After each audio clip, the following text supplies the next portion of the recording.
तो दोस्तों सबसे पहले CSC पे जाके सर्विस पे क्लिक करेंगे। उसके बाद सर्च के अंदर आपको टाइप करना है NSDL। जैसे ही NSDL टाइप किया, NSDL की ये सर्विस दिखाई देंगी। क्लिक हेयर का ऑप्शन है, क्लिक करेंगे।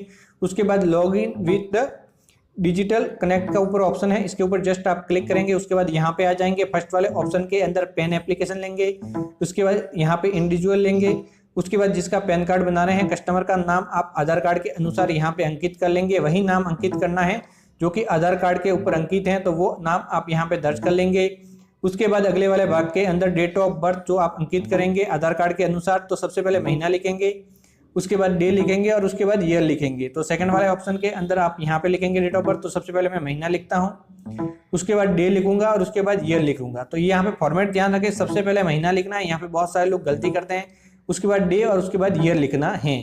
उसके बाद यहाँ पे मोबाइल फोन नंबर आप एंटर करेंगे। थर्ड वाले ऑप्शन के अंदर सेकंड वाले के अंदर डेट ऑफ बर्थ आपने अंकित कर ली, यहाँ पे मोबाइल फोन संख्या एंटर करेंगे कस्टमर के।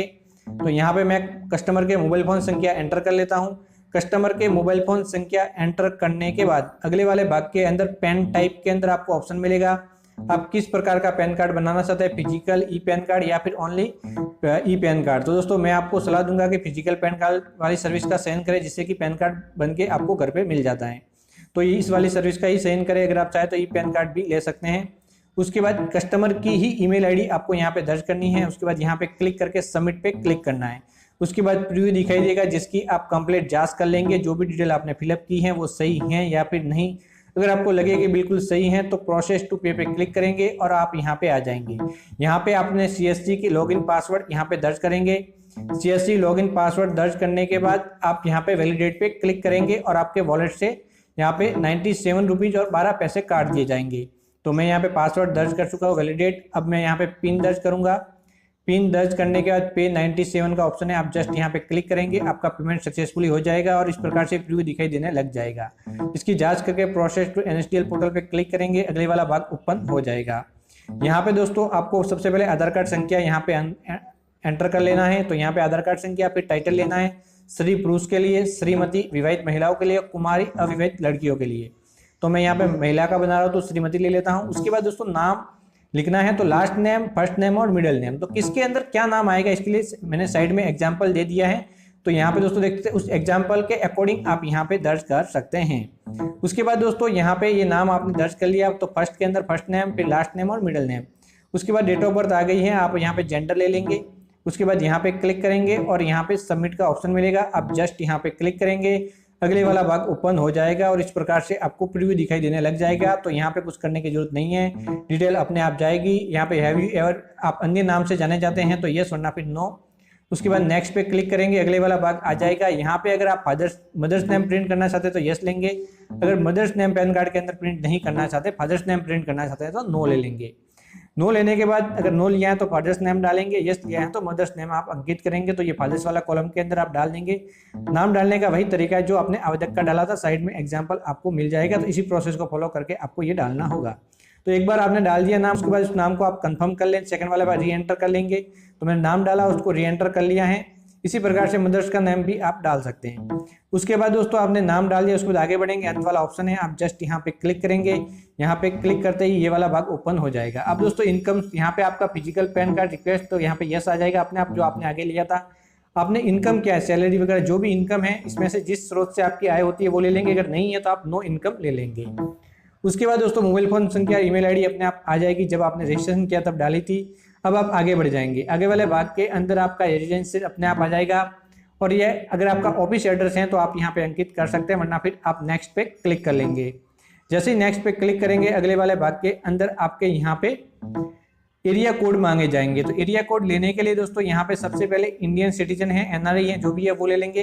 फिर दोस्तों आप स्टेट ले लेंगे, आप कौन से स्टेट के अंदर रह रहे हैं।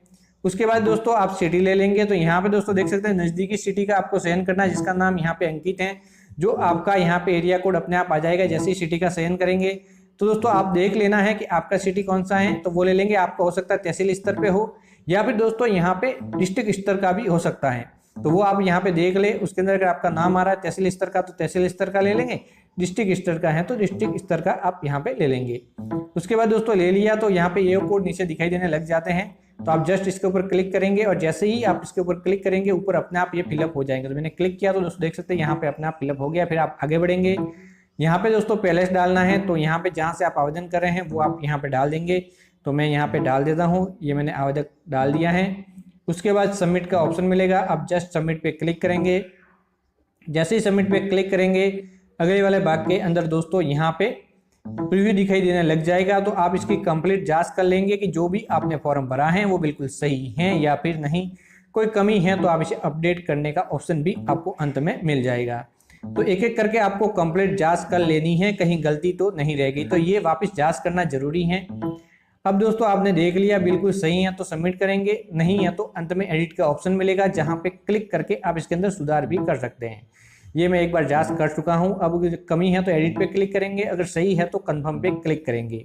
तो मेरे इस मामलों में बिल्कुल सही है तो मुझे कोई समस्या नहीं है, तो मैं यहाँ पे कंफर्म पे क्लिक करता हूं। कंफर्म पे क्लिक करते ही यहाँ पे eKYC का ऑप्शन आ जाएगा। अगर आप चाहे तो OTP से कर सकते हैं, अगर आप चाहे तो बायोमेट्रिक से भी कर सकते हैं। तो मैं बायोमेट्रिक पे क्लिक करता हूं। उसके बाद मेरे कौन सी बायोमेट्रिक डिवाइस है उसका चयन करूंगा। उसके बाद दोस्तों आप वेट करेंगे, आपको एक मैसेज मिलेगा ये इस प्रकार से, फिर आप ओके करेंगे।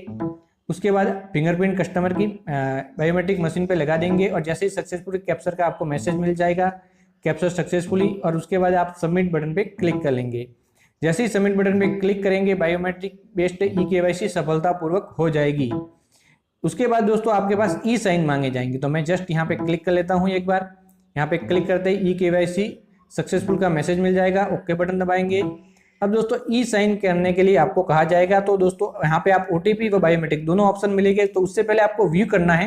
यहाँ पे ऑप्शन मिलता है कि ई साइन से पहले आप फॉर्म को व्यू कर ले कि आपने जो फॉर्म भरा है वो डिटेल सही आई या फिर नहीं, फोटो वगैरह कंप्लीट आप देख ले, उसके बाद ही आपको ई साइन करने हैं।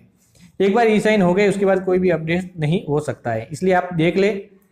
ये दोस्तों देख ले नाम वगैरह जो भी है बिल्कुल सही है या फिर नहीं, तो इसका फॉर्म का प्रीव्यू दिखाई देने लग जाएगा।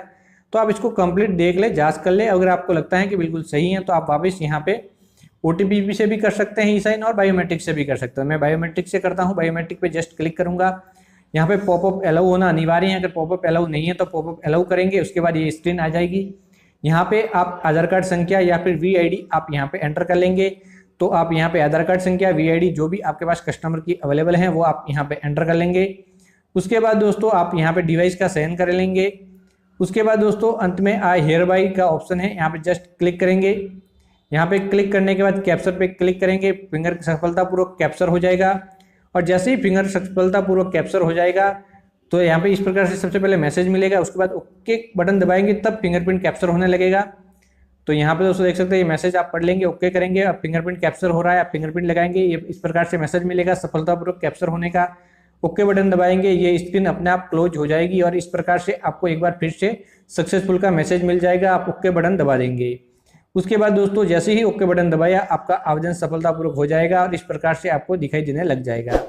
अब दोस्तों जो इसकी पेमेंट रिसिप्ट है वो ईमेल पे भेजी जा चुकी है, जहां से प्रिंट आउट निकाल के आप कस्टमर को दे सकते हैं। तो ये कस्टमर की जो ईमेल आईडी है उसके ऊपर भेजी गई है, ओरिजिनल रिसिप्ट है, तो उसको आप डाउनलोड करके प्रिंट आउट निकाल के कस्टमर को दे देंगे। और इस प्रकार से आपका ऑनलाइन आवेदन सफलतापूर्वक सबमिट हो जाएगा। स्टेप बाय स्टेप मैंने कंप्लीट जानकारी आपको दे दी है।